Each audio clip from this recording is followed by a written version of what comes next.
Tu te souviens avec Alain? Ça, c'est la bonne histoire quand même, hein. Alain, Alain, ouais.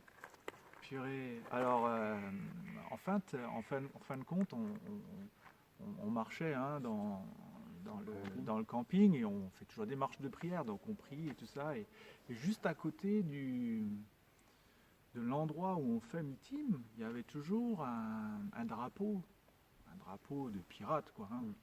Mais bon, je n'ai pas dit qu'il y ait des drapeaux de pirates, machin truc, mais celui-là, franchement, on priait vraiment pour qu'il dégage, parce qu'on sentait qu'il y avait quelque chose de spirituel derrière. Et franchement, chaque fois qu'on le voyait, on priait, on priait, on priait, on priait. Et puis, il se trouve qu'un jour, moi j'aime beaucoup être en contact, hein, c'est-à-dire quand je suis au festival, je me balade et puis je vais au contact des gens, j'essaye de voir s'ils sont ouverts ou pas, ou c'est pas grave s'ils sont pas ouverts, merci, au revoir, et puis voilà. Et puis là, je vais chez cet homme qui s'appelait Alain.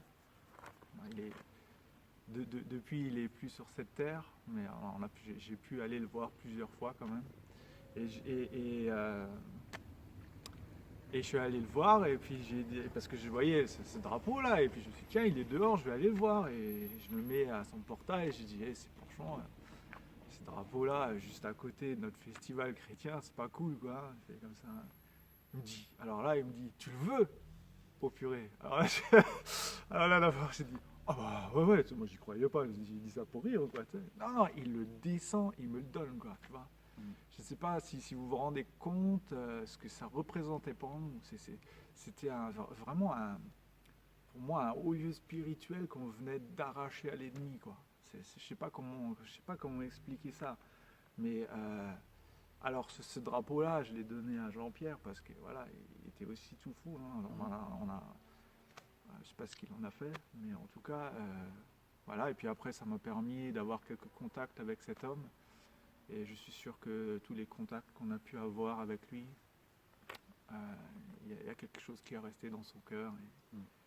Et pour ça, je veux remercier le Seigneur aussi. Parce qu'on n'est pas en train de dire cet homme était mauvais ou machin. Hein. On parlait de l'objet spirituel de ce drapeau. Hein. Hein, de toute façon, je vais te dire un truc. Hein, dans la Bible, il y a marqué tous les hommes sont mauvais. Il n'y en a pas un seul. Tu vois. Donc, c'est pas moi, Christophe, qui va venir devant toi et qui va te dire je suis meilleur que toi. Même Dieu dit que il n'y en a pas un pour sauver l'autre. Hein. Alors, tu vois, mais on parle vraiment pas de l'homme, on parle vraiment de ce haut lieu spirituel, tu vois. Et tu vois, ça c'est une histoire parmi tant d'autres, mais ça c'est quelque chose qui m'a... Ça a encouragé plein de gens. Hein. Oui, non, mais ça nous a boosté. Hein. Parce que si tu viens, moi j'essaye toujours d'être à l'écoute en fait. Quand je vois quelqu'un, je sais que la première fois aussi, je me suis dit on va se mettre tout en haut avec ma tante. Hein. Et puis il n'y a personne qui est venu, on était tout en haut tout seul. Mais le fait que cette année j'étais en haut, j'ai pu voir quelqu'un au loin et je suis allé vers lui, on a pu discuter. Et puis, tu vois, il n'y a pas de hasard dans tout ça. Après, il y a des... moi je suis pas là pour dire ouais, mais je suis là pour discuter avec les personnes, pour avoir des discussions. Hein, je suis pas là pour dire tu vas aller en enfer, machin truc. Non, je suis là pour la discussion hein, de la foi, de annoncer la bonne nouvelle. Annoncer la bonne nouvelle. Après tout le reste, ça ne nous regarde pas. Ouais. Pourquoi ça nous on regarde? laisse, hein. Chacun est libre de prendre ou de laisser. Dans la parole, à un moment donné, c'est marqué que Jésus faisait grandir son Église. C'est-à-dire que nous, on est juste là pour parler de Jésus. Et après, il faut respecter le choix des personnes. Quoi. C'est pas nous, c'est nous aussi, on a choisi. Personne qui nous a forcé. On a choisi à un moment donné de donner notre cœur à Jésus. Alors les autres, ça doit être pareil. Il y a même des personnes qui revenaient chaque année et qui me reconnaissaient. Ah ouais, et ça fait plaisir. Une personne qui venait chercher des livres, parce que j'ai une table, moi mon truc c'est j'ai une table avec des livres de témoignages, ça, afin de pouvoir parler, d'offrir des bibles, des choses comme ça, et c'est mon cœur, quoi. Donc, puis les gens ils viennent, et puis on a des discussions, et puis voilà, on sait qu'on laisse quelque chose dans le cœur des gens, et puis voilà, on peut prier, j'ai déjà prié aussi pour une femme qui est venue, enfin, voilà, on est dans la liberté de pouvoir juste partager, prier, et ça, je trouve ça génial. Tu vois, Voilà, en toute simplicité. en toute simplicité, avec le cœur qu'on a. Mhm. Et c'est ça qui est bien. Alors, on est chacun différent, hein. Roland est différent, Jean-Pierre est différent, moi je suis différent. Mais ensemble, voilà. Ouais, parce que Dieu a tant aimé le monde qu'il a donné son Fils unique, Jésus-Christ, afin que quiconque croit en lui ne périsse pas, mais qu'il ait la vie éternelle. Alors quiconque, c'est n'importe qui. C'est un homme, une femme sur terre. Voilà. Bon, n'importe, rien à voir avec une religion.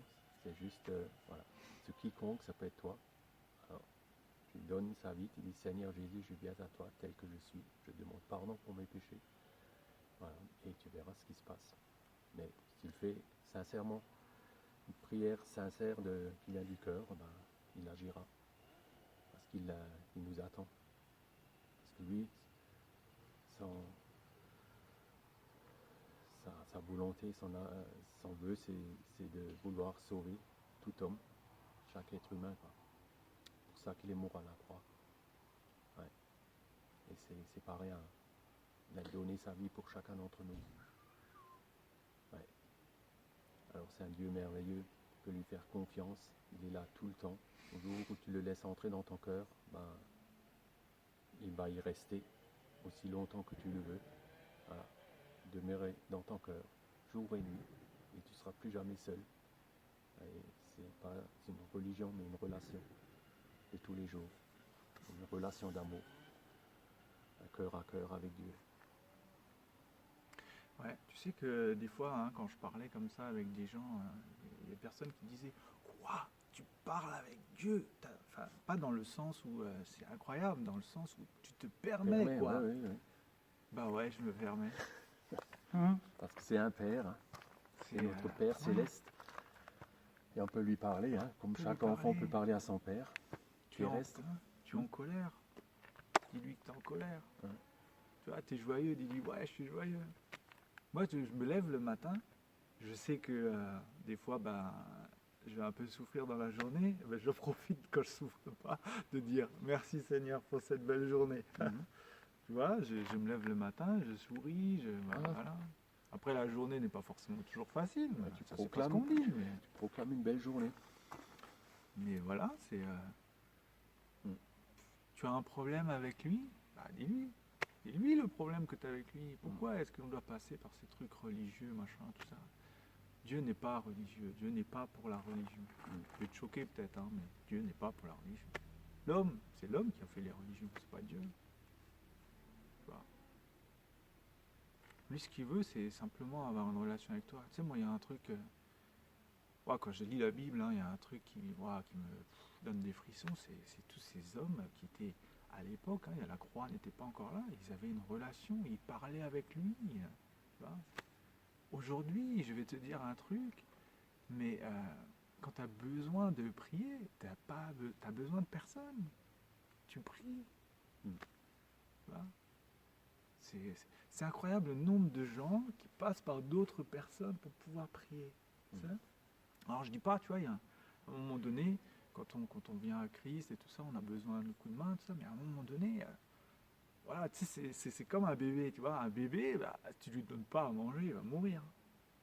Désolé, il va pas pouvoir se nourrir tout seul. Mais à un moment donné, si tu lui donnes pas cette fourchette et ce couteau là, après, moi je me verrais mal donner à manger à mon gosse de 18 ans encore. Et spirituellement, c'est pareil. Ça ne veut pas dire qu'on n'a pas besoin des autres, ça veut dire que tu n'as besoin de personne pour parler avec lui, pour lui demander. Pour l'accepter, c'est ton choix. Voilà. Ton choix, ton seul choix. Donc, ça se passe entre toi et lui. Si tu dis oui, Seigneur, viens dans ma vie, ben, il le fera. Mais il attend ton oui. Et ouais, ton pas en avant, ta démarche.